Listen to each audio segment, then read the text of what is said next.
벌써 올해 마지막 새벽 기도회입니다. 다 같이 사도신경으로 우리의 신앙을 고백하며 올해 마지막 새벽 기도회를 하나님께 드리겠습니다. 나는 전능하신 아버지 하나님, 천지의 창조주를 믿습니다. 나는 그의 유일하신 아들, 우리 주 예수 그리스도를 믿습니다. 그는 성령으로 잉태되어 동정녀 마리아에게서 나시고 본디오 빌라도에게 고난을 받아 십자가에 못 박혀 죽으시고 장사된 지 사흘 만에 죽은 자 가운데서 다시 살아나셨으며 하늘에 오르시어 전능하신 아버지 하나님 우편에 앉아 계시다가 거기로부터 살아있는 자와 죽은 자를 심판하러 오십니다. 나는 성령을 믿으며 거룩한 공교회와 성도의 교제와 죄를 용서받는 것과 몸의 부활과 영생을 믿습니다. 아멘. 찬송 595장 찬양하겠습니다. 찬송 595장입니다.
하나님께서 오늘 우리에게 주신 말씀은 신약성경 골로새서 4장 10절에서 18절까지의 말씀입니다.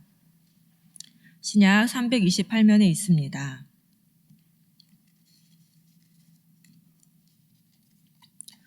골로새서 4장 10절에서 18절까지의 말씀을 함께 봉독하겠습니다. 나와 함께 갇힌 아리스다고와 바나바의 생질 마가와 이 마가에 대하여 너희가 명을 받았음에 그가 이르거든 영접하라. 유수도라 하는 예수도 너희에게 문안하느니라. 그들은 할레파이나 이들만은 하나님의 나라를 위하여 함께 역사하는 자들이니 이런 사람들이 나의 위로가 되었느니라. 그리스도 예수의 종인 너희에게서 온 에바브라가 너희에게 문안하느니라.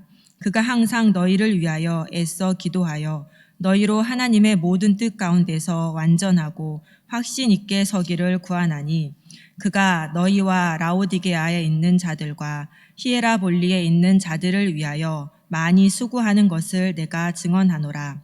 사랑을 받는 의사 누가와 또 데마가 너희에게 문안하느니라. 라오디게아에 있는 형제들과 눈바와 그 여자의 집에 있는 교회에 문안하고 이 편지를 너희에게서 읽은 후에 라오디게아인의 교회에서도 읽게 하고 또 라오디게아로부터 오는 편지를 너희도 읽으라. 아키뽀에게 이르기를 주 안에서 받은 직분을 삼가 이루라고 하라. 나 바울은 친필로 문안하노니 내가 매인 것을 생각하라. 은혜가 너희에게 있을지어다. 아멘.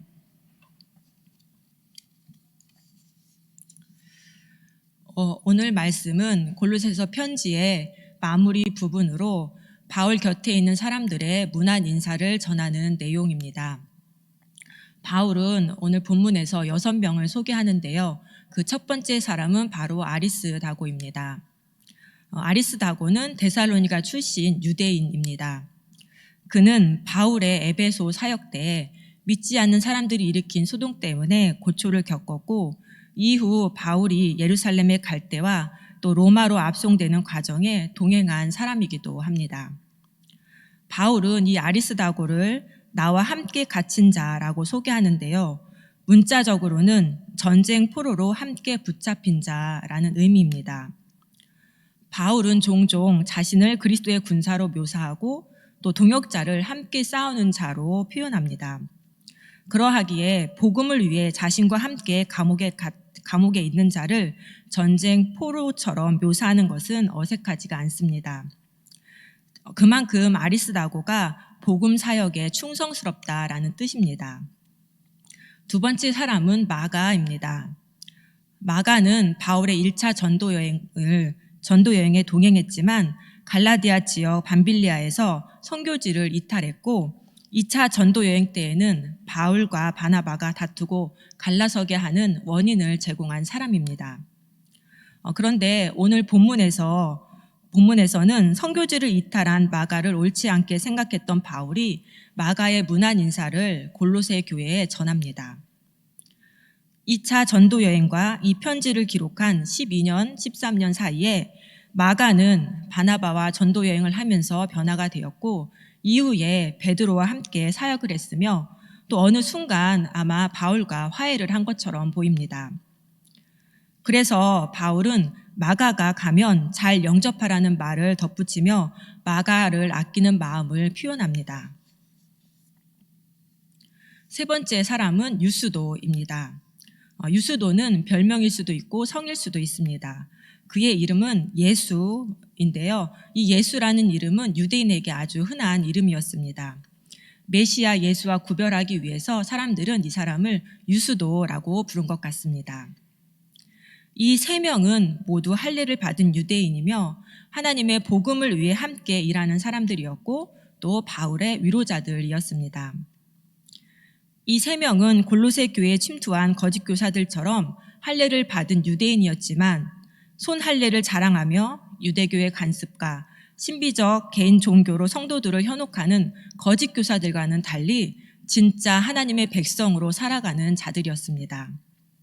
무엇보다도 그들은 하나님의 나라를 위해 바울과 함께 일하는 자들입니다. 바울은 이 세 명의 문안 인사를 통해 골로새 교회에게 거짓 교사들이 전하는 거짓에 굴복하지 말고 진리에 굳게 서서 교회 밖 사람들을 향한 증인의 삶을 지속적으로 살라라고 당부하고 있습니다. 다음으로 바울은 비유대인인 동역자 세 사람을 소개합니다. 그 중에 한 명은 에바브라입니다. 에바브라는 골로새 교회에서 보낸 사람이며 바울은 그를 그리스도 예수의 종이라고 소개합니다. 그는 골로새 교회가 온전한 자로 또 하나님의 모든 뜻 안에서 확신 가득한 자로 서도록 항상 기도하는 사람이며 라오디게아와 히에라볼리 지역 성도들을 위해서 많이 수고한 사람이기도 합니다. 에바브라는 바울에게 복음을 듣고 골로새 지역과 주변 라오디게아와 히에라볼리에 교회를 개척한 사람입니다. 빌레몬서 1장 23절에서 바울은 그리스도 예수 안에서 나와 함께 갇힌 자 에바브라라고 묘사하는데요. 아리스다고를 묘사할 때와 같은 표현입니다. 에바브라도 아리스다고처럼 복음을 위해 수고스러움을 마다하지 않는 신실한 사람이며 또한 교회를 아주 사랑하는 사람이었습니다. 바울이 에바브라의 기도를 소개하는 것은 거짓 교사의 위험에 노출된 골로새 교회에게 바울과 그 교회의 개척자인 에바브라가 세상 어둠에 지지 않고 하나님의 백성으로 충실하게 살아내기를 기대한다는 것을 알려주고 또한 그들에게 힘을 보태기 위함이었습니다. 마지막으로 바울은 유대인인 누가와 데마를 소개합니다. 바울은 누가를 사랑을 받는 의사라고 소개하는데요. 이 누가는 바울의 2차 전도여행 때부터 동행한 자입니다. 그리고 3차 전도여행 때도 예루살렘 여행 때에도 그리고 로마로 압송되는 과정 가운데서도 함께했던 자입니다. 그리고 데마는 이름만 언급하고 있습니다. 이러한 문안 인사를 전한 후 바울은 15절부터 라오디게아에 있는 형제들과 눈바와 그 여자의 집에 있는 교회에 문안하라고 요청하고 이 편지를 라오디게아인의 교회에서도 읽게 하고 또 라오디게아로부터 오는 편지도 읽으라고 합니다. 서로 멀지 않은 거리에 있었던 두 교회는 모두 거짓 교사의 위험에 노출되어 있었기 때문에 이 편지를 돌려서 읽으라고 한 것입니다. 그리고 아키뽀가 섬김의 직분을 잘 수행할 수 있도록 도우라는 당부의 말도 전합니다. 이렇게 우리가 본문을 이해할 때 오늘 본문에서 하나님은 어떤 분이십니까? 하나님은 위로자이십니다. 새벽 기도에 나오시는 분들은 다들 새벽에 말씀으로 그리고 기도 중에 하나님의 음성과 또 확신으로 위로해 주시는 하나님을 많이 경험해 보셨을 것입니다. 하나님은 이렇게 말씀으로 또 기도 중에 예배 가운데 찾아오셔서 우리를 위로해 주시고 또한 일을 할 때나 길을 갈 때나 운전을 할 때 갑자기 번뜩 하나님은 찾아오셔서 우리를 위로해 주실 때가 있습니다. 그런데 하나님은 이런 방법뿐만 아니라 우리 주변에 있는 사람들을 통해서 우리를 위로해 주시기도 합니다. 고린도 전후서에 기록된 바울의 고생담을 보면 바울이 복음을 전하면서 참으로 많은 어려움을 당했다는 것을 우리는 알 수가 있습니다. 물론 바울은 복음을 전하면서 고생스럽기도 했지만 기뻐했고 감사했고 그런 마음으로 그 일들을 감당했습니다. 그러나 바울도 우리와 똑같은 사람인지라 포기하고 싶은 때도 있었을 것이고 또 절망적일 때도 있었을 것이고 외로울 때도 있었을 것입니다. 그럴 때 하나님은 환상 중에 바울을 찾아와서 그에게 힘을 주셨고 위로해 주셨습니다. 또한 아리스다고와 마가와 유스도, 에바브라와 누가와 데마를 동역자로 붙여주셔서 그들을 통해서도 위로해 주셨습니다. 전쟁터에서 함께 싸우며 생사고락을 함께한 전우의 우정이 끈끈하듯이 복음을 위해 함께 싸운 바울과 그의 동역자들은 서로를 생각하는 마음도 또 서로의 고통과 기쁨을 공감하는 마음도 하나님의 나라를 위한 마음도 어느 누구보다도 더 끈끈하여 서로에게 위로와 힘이 되었습니다. 하나님은 이러한 동역자들과 그들이 맺은 사역의 열매로 감옥에 있는 바울을 위로해 주셨습니다. 그렇다면 오늘 본문 말씀이 우리에게 주시는 교훈은 무엇입니까? 서로를 위로하는 자가 되게 하소서. 사울왕 시대 때 이스라엘은 블레셋과 믹마스에서 전투를 벌이게 되었습니다.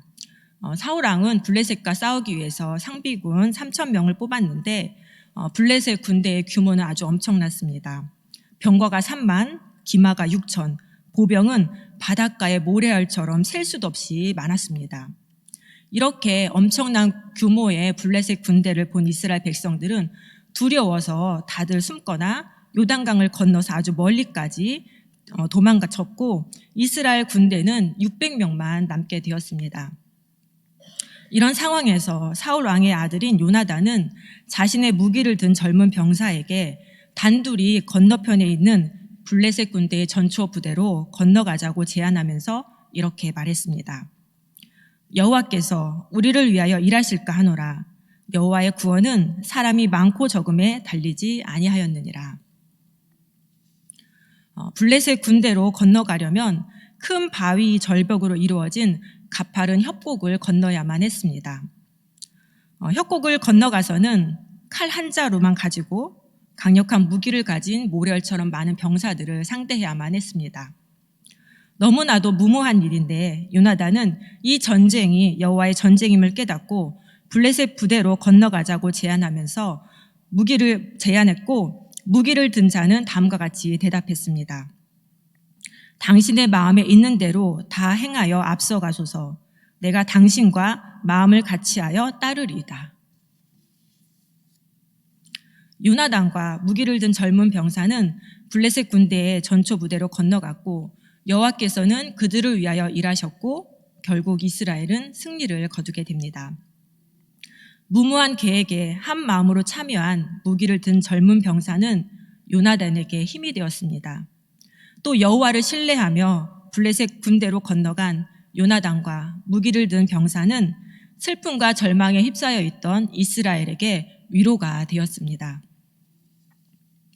요나단과 무기를 든 병사처럼 하나님 앞에서 신실한 모습으로 살아가는 성도의 모습을 볼 때 우리는 위로를 받습니다. 그것은 눈이 오나 비가 오나 추우나 더우나 기쁘나 슬프나 항상 예배의 자리, 기도의 자리를 지키며 하나님을 찾는 그런 성도의 모습입니다. 또한 그것은 고난과 어려움 속에서도 진리에 굳게 서서 믿음의 길을 가려고 발버둥치는 그런 성도의 모습입니다. 이런 성도들의 모습은 보는 사람으로 하여금 마음을 다시 뜨겁게 하게 하고 다시 일어날 힘을 주며 다시 용기를 내어 도전하게 만들어 줍니다. 또 위로가 되는 것이 있습니다. 힘내라는 말도, 그리고 내가 너를 위해서 기도하고 있어 라는 말도, 맛있는 밥을 사주는 것도 힘이 되고 위로가 됩니다. 또 이런 얘기를 참 많이 들었는데요. 말만 하세요. 제가 도와드릴게요. 일 있으면 언제라도 불러주세요. 라는 이런 말도 참 힘이 되고 위로가 됩니다. 이것이 위로가 되는 이유는 그들의 말과 행동 속에 하나님의 교회를 위하고자 하는 마음이 있기 때문입니다. 또 신실한 하나님의 일꾼으로 살아가고자 하는 그런 열망이 그들 안에 있기 때문입니다. 하나님의 나라를 위해 일하고자 하는 열심이 그들 안에 있기 때문입니다. 하나님께서는 우리가 서로에게 위로가 되길 원하십니다. 내 말과 내 삶이 옆에 있는 사람에게 위로가 될 수 있도록 믿음의 길에서 벗어나지 마시기 바랍니다. 또 하나님께서 부르신 그 부름의 자리에서 충성하며 사시기 바랍니다.